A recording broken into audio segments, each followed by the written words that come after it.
Israël, que ce soit pour une alia, un retour au pays ou une mission pro, c'est souvent le projet d'une vie, une aventure vraiment passionnante. Mais attention, derrière l'enthousiasme, il y a une réalité administrative qu'on oublie souvent, la résidence fiscale. Et cette notion, si on ne la maîtrise pas, peut vite, très vite se transformer en un véritable piège. Alors la question se pose. En préparant un projet aussi important, est-ce qu'on pense vraiment à toutes les conséquences fiscales? On prépare les valises, on cherche un logement, mais le statut fiscal, c'est souvent le grand oublié. Pourtant, les conséquences fiscales et même légales peuvent être énormes.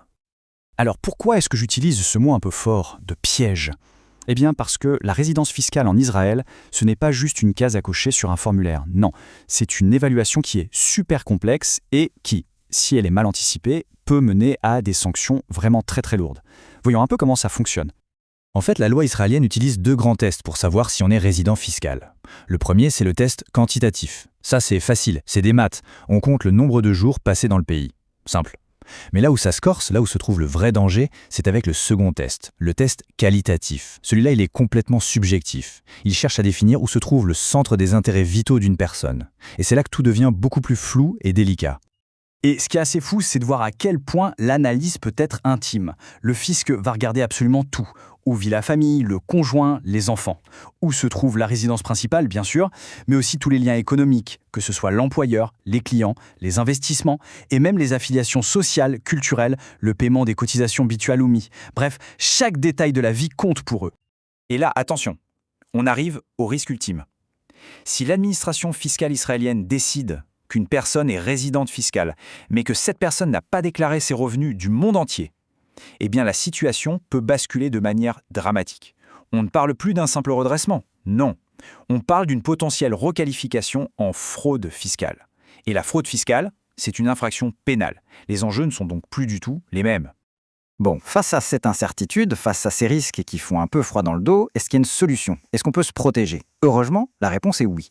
Il existe un outil juridique très puissant qu'on peut vraiment voir comme un bouclier, l'avis juridique fiscal. Alors qu'est-ce que c'est que ce truc exactement? Ce n'est pas une simple lettre ou un conseil vitré, c'est un document officiel, très détaillé, rédigé par un expert. Ce document analyse en profondeur une situation personnelle et il conclut de manière argumentée en se basant sur la loi et la jurisprudence, sur le statut de résidence fiscale. C'est la preuve qu'on a fait les choses bien, de manière proactive et en toute bonne foi. Pour obtenir ce bouclier, le processus est super rigoureux. Ça commence toujours par une analyse hyper détaillée de la situation personnelle, familiale, économique. Ensuite, on confronte tous ces faits à ce que dit la loi. À partir de là, on formule une conclusion claire et nette. Et, point très important, le document propose des recommandations concrètes pour renforcer et sécuriser ce statut. C'est donc une démarche complète qui permet d'anticiper les problèmes. Et voilà le point absolument crucial, le vrai game changer. En cas de contrôle fiscal, si on peut présenter ce document, la discussion change du tout au tout. On n'est plus dans une position de défense face à une suspicion de fraude.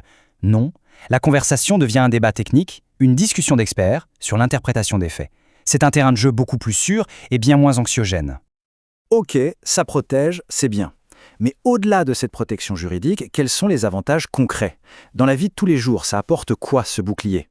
On peut résumer ces super-pouvoirs en 4 points clés. Primo, il sécurise le statut et protège du risque pénal. Ça, on l'a vu. Deuxio, il permet d'éviter des redressements fiscaux qui peuvent être absolument dévastateurs. Tertio, et c'est très concret, il facilite les transferts de fonds internationaux. Et enfin, il donne une feuille de route, un plan d'action sur mesure. D'ailleurs, imaginez une situation très très fréquente. Une personne veut transférer l'épargne de toute une vie, disons 500 000 euros, pour acheter son appartement en Israël, et là, patatras. La banque israélienne, à cause des règles anti-blanchiment, bloque les fonds. Elle demande des comptes sur l'origine de l'argent. C'est une situation hyper stressante qui peut tout paralyser. Et c'est là que l'avis juridique fiscal devient littéralement la clé qui débloque la situation. Il sert de preuve officielle. Il atteste que ces fonds ont été gagnés pendant une période où on n'était pas résident fiscal en Israël et donc qu'ils ne sont pas soumis à l'impôt israélien. C'est le document qui va rassurer la banque et libérer l'argent. Ce document, ce n'est pas seulement un constat à un instant T. C'est aussi un guide pratique pour l'avenir. Il donne une feuille de route personnalisée avec des actions très précises à mener. Par exemple, comment bien gérer ses comptes bancaires, quel type de preuves il faut rassembler pour documenter sa vie à l'étranger, ou même comment planifier la date exacte de son retour pour optimiser sa fiscalité. Maintenant, il faut être clair, si cet avis est toujours une bonne idée, il y a des situations où il devient tout simplement indispensable. Des situations que les autorités fiscales regardent vraiment à la loupe. Voyons un peu qui est le plus concerné. Certains profils déclenchent presque une alerte rouge chez le fisc. Les personnes qui quittent Israël et doivent prouver leur rupture de résidence. Celles qui reviennent après une longue absence. Les nouveaux immigrants, bien sûr. Et puis les fameux nomades digitaux. Toutes ces situations sont vues comme complexes et donc à haut risque de requalification. En fait, il existe des sortes de drapeaux rouges qui attirent quasi systématiquement l'attention du fisc. Par exemple, garder des liens économiques très actifs en Israël, passer plus de 183 jours dans le pays, ou encore revenir s'installer en Israël après moins de 4 ans passés à l'étranger, ce sont des indicateurs qui vont presque à coup sûr déclencher une enquête plus approfondie. Et un petit focus sur les nomades digitaux. C'est le profil moderne par excellence, mais fiscalement, c'est une zone grise totale pour beaucoup de pays, y compris Israël. Sans une clarification formelle de sa situation, on navigue vraiment en plein brouillard juridique. C'est un risque énorme. Pour conclure, il ne faut vraiment pas voir cet avis juridique comme une simple dépense. C'est bien plus que ça. C'est un investissement stratégique. Un investissement dans sa sécurité financière, dans sa conformité avec la loi et surtout, dans sa tranquillité d'esprit. Et ça n'a pas de prix pour pouvoir se concentrer sereinement sur ses projets de vie. Tout cela nous amène à une dernière question. Une question à se poser très sérieusement. Est-ce que sa situation fiscale est une certitude solidement construite et documentée, ou est-ce que c'est un pari risqué en espérant que l'interprétation future des autorités sera favorable ?